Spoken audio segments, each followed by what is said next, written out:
Sheikh, we know that if we are praying voluntary prayer, if our parents call us, we have to respond to them, which is very important. So, what about if they are following a strict opinion based on their belief and conviction, which is not true, but in fact of giving evidence, they are not ready to follow. So, if, for example, if they say not to move fingers in tashahud or to wear cap or related to fadail amal such as reading Surah Yasin for dead, if we disobey them, is it considered to be disobeying them? I've mentioned this before, Fahim Bhai, that not everything that your parents order you to do, that you have to comply with it.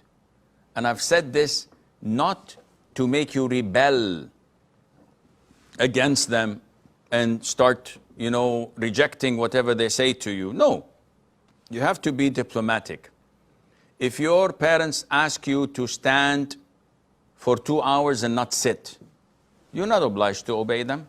If they ask you to finish the food on your plate when you're full, you're not obliged to obey them, or to eat something you don't like. You're not obliged to obey them. But when I say this, I'm not saying it to encourage you to rebel and to fight and pick up a fight with them. No, they're your parents at the end of the day, and you have to be diplomatic, dutiful, obedient, respectful. So you have to walk a very thin line here. So if they tell you to not abide by the sunnah, such as moving the finger in salat or raising the hands, you mentioned wearing the cap. Wearing the cap is not from the sunnah, so you can obey them in that, because this is not part of the sunnah at all. If they order you to abandon such sunnahs, you're not obliged to obey them. But you have to be diplomatic. So if you know that they don't want you to move your finger, don't pray in front of them. Pray in the masjid. If your father is in the masjid and he watches you and he orders you not to move your finger, when you pray next time, pray somewhere away from him. At the end of the day, if you're stuck and you're put in a corner and you can't avoid it, either do it or skip it, you have to weigh the pros and cons.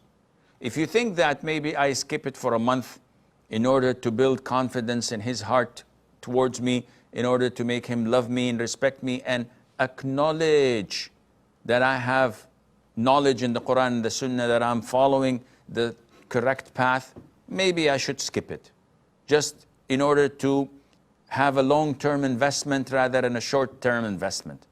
You have to be wise in deciding according to the consequences what is the best course of action, and Allah Azza wa Jal knows best.